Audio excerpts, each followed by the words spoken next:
नमस्कार दोस्तों, स्वागत है आप सभी का मेरे इस चैनल पे। आज मैं चर्चा करूंगा हिंदी साहित्य का इतिहास, पुनर्लेखन की समस्याएं। आवश्यकता।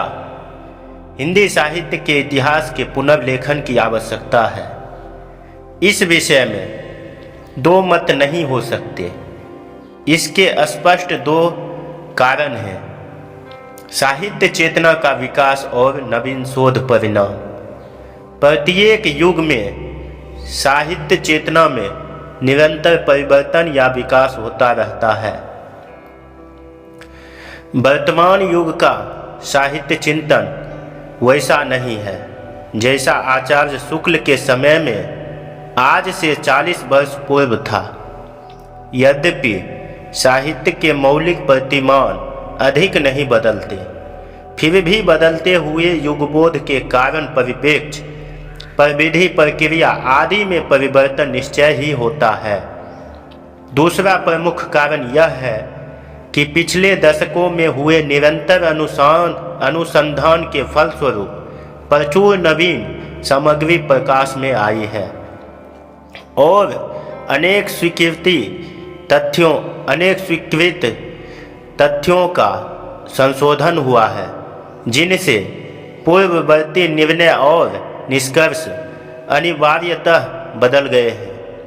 इनके अतिरिक्त एक सूक्ष्मतर कारण और भी है। जैसा कि इलियट ने कहा है, केवल अतीत ही वर्तमान को प्रभावित नहीं करता, वर्तमान भी अतीत को प्रभावित करता है।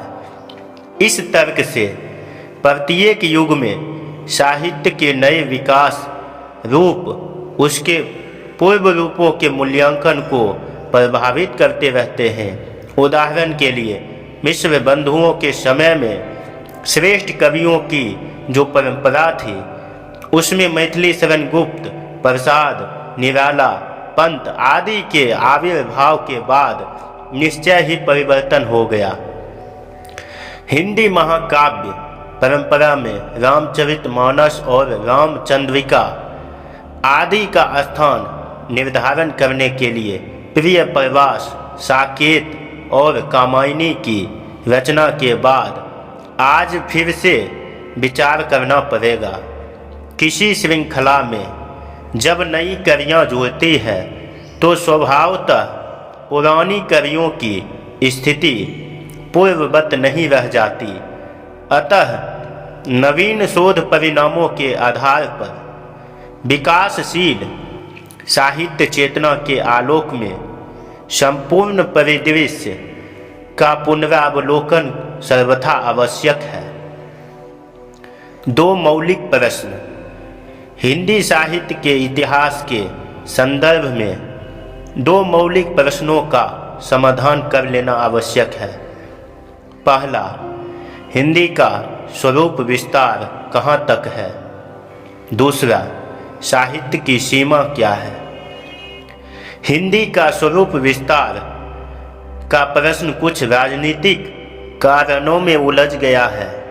हिंदी के विद्वान और अन्य भाषाविद आरंभ से ही यह स्वीकार करते आए हैं कि भारतवर्ष के जितने भूभाग में वर्तमान हिंदी या खरी बोली हिंदी सामाजिक व्यवहार अर्थात पत्राचार, दीक्षा, शिक्षा, सार्वजनिक आयोजन, विचार विनिमय तथा साहित्यिक अभिव्यक्ति आदि की माध्यम भाषा है, वह सब का सब हिंदी प्रदेश है और उसके अंतर्गत बोली जाने वाली सभी भाषाएं हिंदी की उपभाषाएं हैं। इस दृष्टि से वर्तमान बिहार, झारखंड, उत्तर प्रदेश, उत्तरांचल, मध्य प्रदेश, छत्तीसगढ़, राजस्थान, हरियाणा, हिमाचल प्रदेश तथा दिल्ली का इलाका हिंदी क्षेत्र में आते हैं और मैथिली, मगही, भोजपुरी, पूर्वी अवधी, पश्चिमी अवधी, बघेलखंडी, ब्रज, कन्नौजी, बुंदेलखंडी, राजस्थानी के विभिन्न रूप कुमाऊनी आदि पहाड़ी बोलियां हिंदी की शाखा पर शाखाएँ हैं। यह परिभाषा नई नहीं है। इसका स्वरूप उस समय निर्धारित हो गया था जब भाषाई राज्यों का उनके प्रलोभनों की कल्पना भी किसी को नहीं थी। हिंदी का यह बृहत्तर या विशाल यानी राजनीतिक उद्देश्यों से विस्तारित रूप नहीं है, स्वाभाविक तर्क सम्मत रूप है, जिसके विषय में अभी कुछ समय पूर्व तक कोई विवाद नहीं था।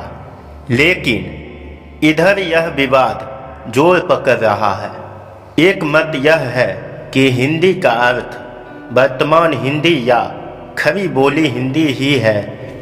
मैथिली और राजस्थानी तो स्वतंत्र भाषाएं हैं।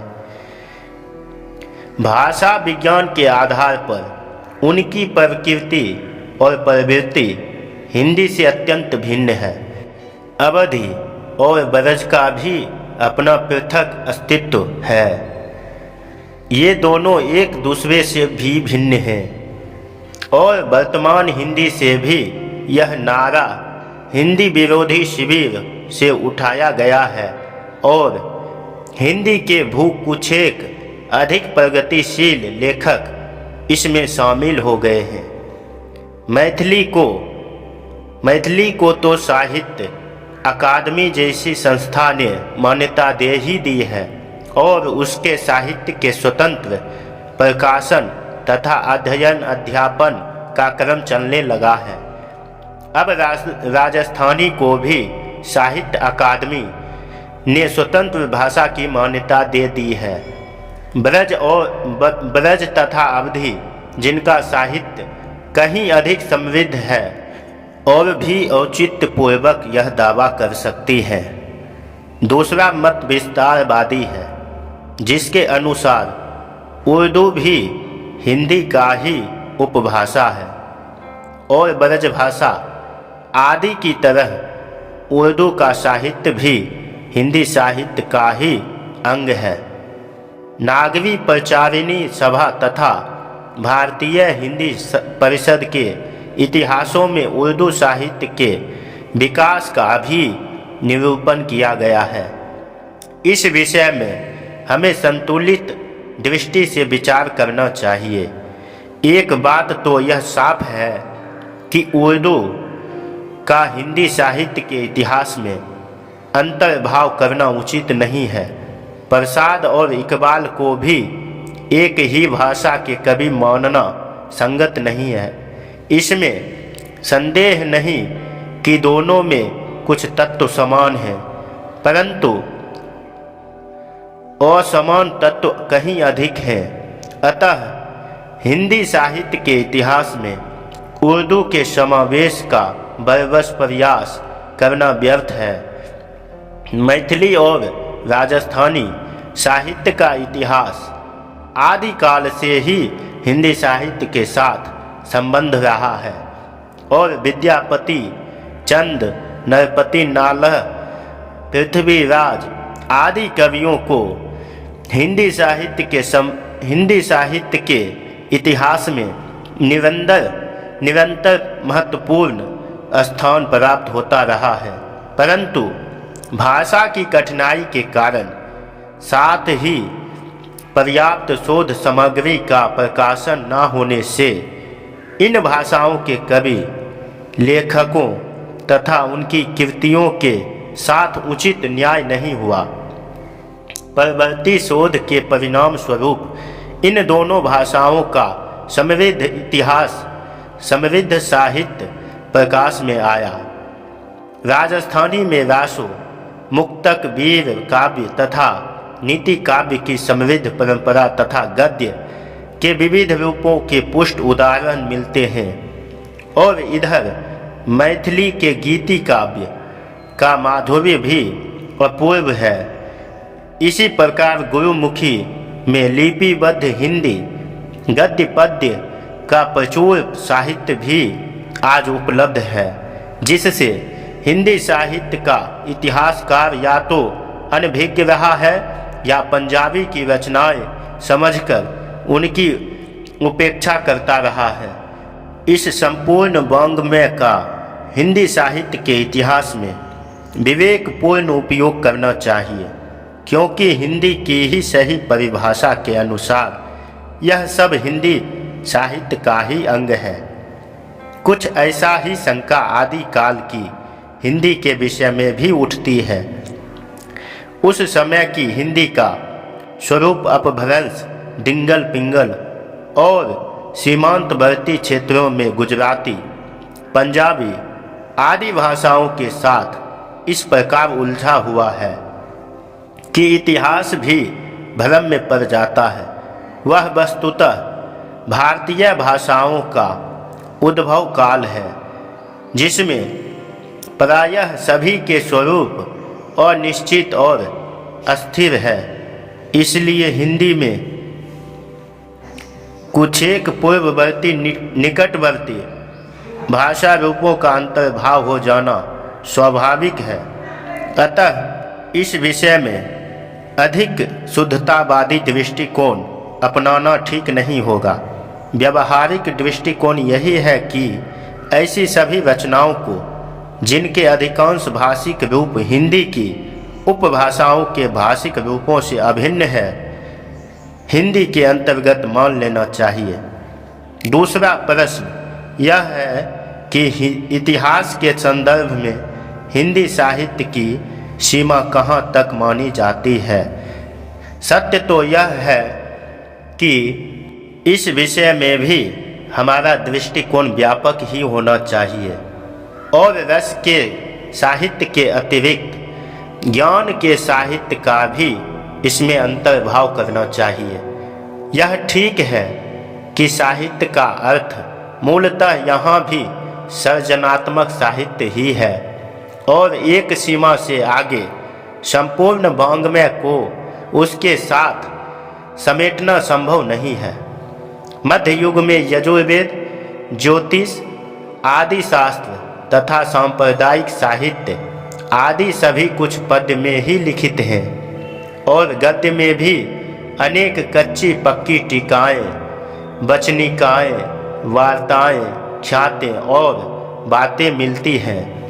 इधर आधुनिक युग में ज्ञान विज्ञान के असंख्य ग्रंथों की रचना निरंतर हो रही है। यह सब साहित्य के अंतर्गत तो नहीं आ सकता, लेकिन इस प्रकार के समस्त वाङ्मय का नियमतः त्याग करना भी उचित नहीं है। उदाहरण के लिए आदिकाल में रचित गोरखनाथ आदि की वाणी या परवर्ती युग का वार्ता साहित्य शुद्ध साहित्य की परिधि में नहीं आता, किंतु क्या इतिहासकार उनकी उपेक्षा कर सकता है? उनके अभाव में विकास परंपरा की कुछ आवश्यक कड़ियाँ लुप्त हो जाएंगी। आधुनिक काल के आरंभ में रचित स्वामी दयानंद का सत्यार्थ प्रकाश निश्चय ही ललित साहित्य का अंग नहीं है, परंतु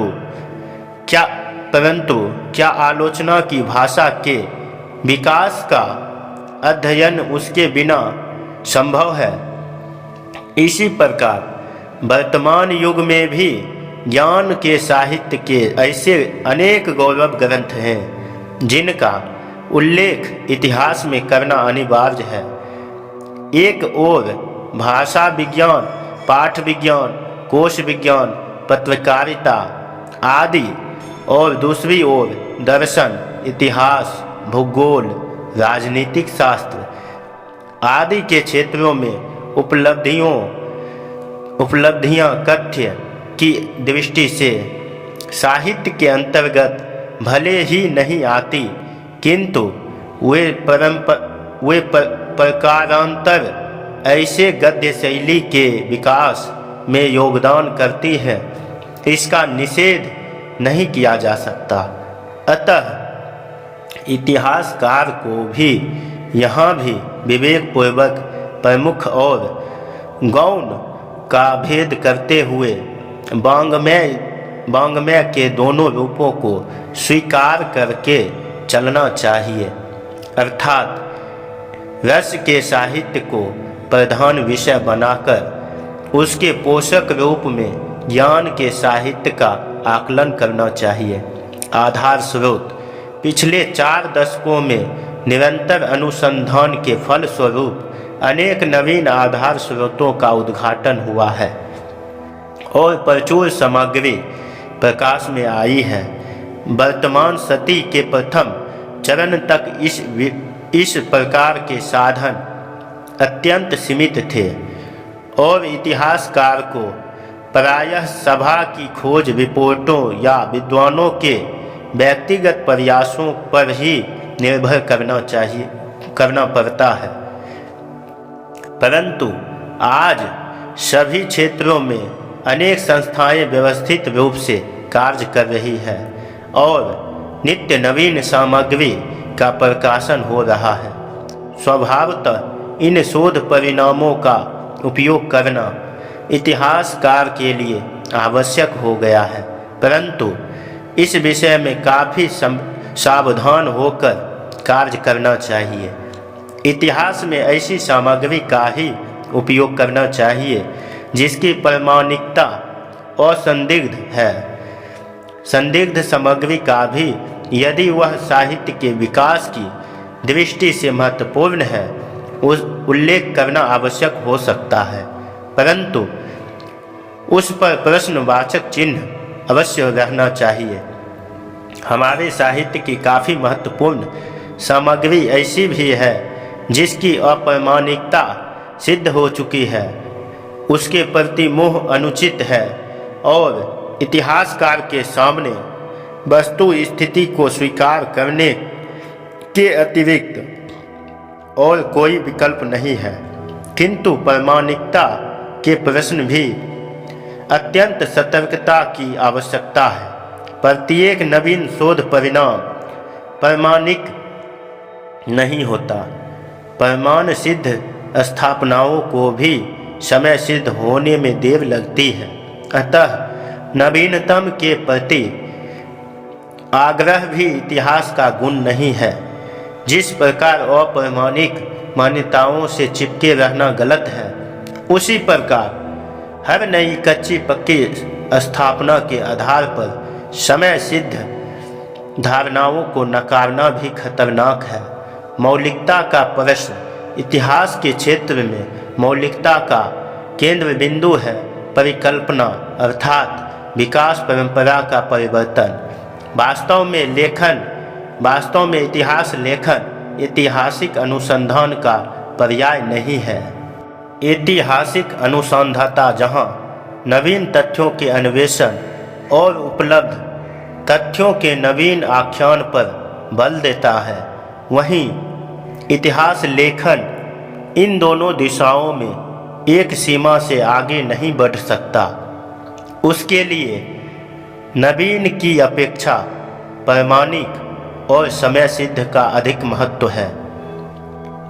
नए तथ्यों और नए शोध निष्कर्षों का वह आदर करता है, किंतु उसके लिए वे तब तक ग्राह्य नहीं होते जब तक कि समय का प्रमाण पत्र उन्हें प्राप्त न हो जाए। इसी प्रकार कृतियों तथा कृतिकारों की समीक्षा एवं मूल्यांकन में उसका अपना मौलिक दृष्टिकोण हो सकता है, जो आलोचना के क्षेत्र में निश्चय ही महत्वपूर्ण है, परंतु इतिहास में एक सीमा से आगे उसका आग्रह करने से संतुलन भंग हो सकता है। इतिहास में तो समन्वयात्मक दृष्टिकोण और संतुलित विवेचन ही अधिक काम्य है। उपर्युक्त विवेचन के निष्कर्ष इस प्रकार हैं: पहला, नवीन शोध परिणामों और विकसित साहित्य चेतना को ध्यान में रखते हुए हिंदी साहित्य के इतिहास का पुनर्लेखन आवश्यक है।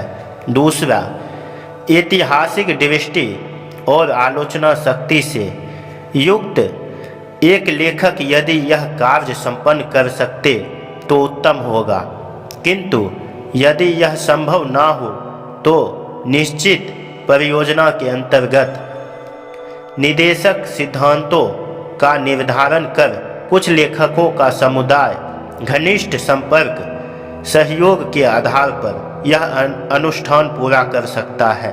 शैली भेद होने पर भी ऐतिहासिक परिदर्शन की एकता इस प्रकार के समवेत प्रयास में एकान्विति स्थापित कर सकती है। तीसरा, युग चेतना और साहित्य चेतना के समन्वय पर आधारित साहित्य के इतिहास के संश्लिष्ट स्वरूप को ही हमें स्वीकार करना चाहिए और इसी के आधार पर एक सामंजस्य रूपरेखा का निर्माण करना चाहिए, अर्थात हिंदी भाषी भूभाग के सांस्कृतिक इतिहास के परिवेश में, जिसके अंतर्गत राजनीतिक सामाजिक तत्व भी स्वतः अंतर्भुक्त रहते हैं, उसके प्रत्यक्ष अप्रत्यक्ष प्रभाव में विकसित और हिंदी के विविध रूपों के माध्यम से अभिव्यक्त साहित्य चेतना के विकास क्रम का साहित्य प्रतिमानों के आधार पर आकलन ही हिंदी साहित्य के नए इतिहास का लक्ष्य होना चाहिए। चौथा, नवीन शोध सामग्री का उपयोग आवश्यक है, किंतु इस विषय में सतर्कता भी उतनी ही प्रामाणिक लेखकों के मतों का संक्षेप में उल्लेख करते हुए बहुमान्य और समय सिद्ध निष्कर्षों को ही इतिहास में ग्रहण करना अधिक विवेक सम्मत है। पांचवा, विषय प्रतिपादन में समन्वयात्मक पद्धति का अवलंबन करना ही उचित है।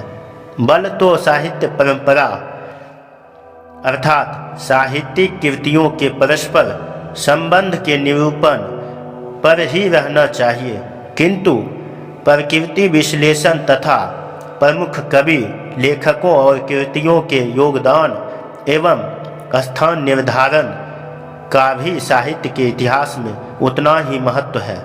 छठा, जीवन वृत्त तथा ग्रंथ विवरण साहित्य विवेचन से पूर्व देना ही अधिक संगत है।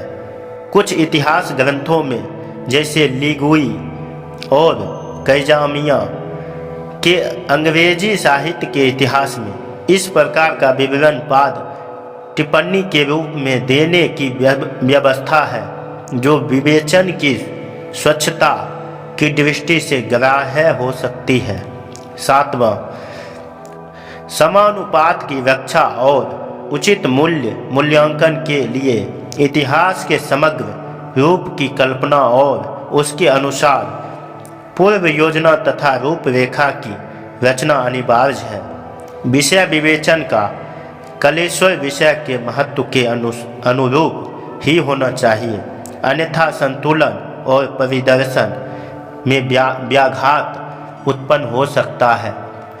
आठवां, विक्रम संवत तथा अन्य सन संवत से आज के पाठक का जीवंत संपर्क न होने के कारण ईस्वी सन का ही प्रयोग करना चाहिए। साहित्य के इतिहास लेखन की दशा में हिंदी में अभी उचित प्रगति नहीं हुई है।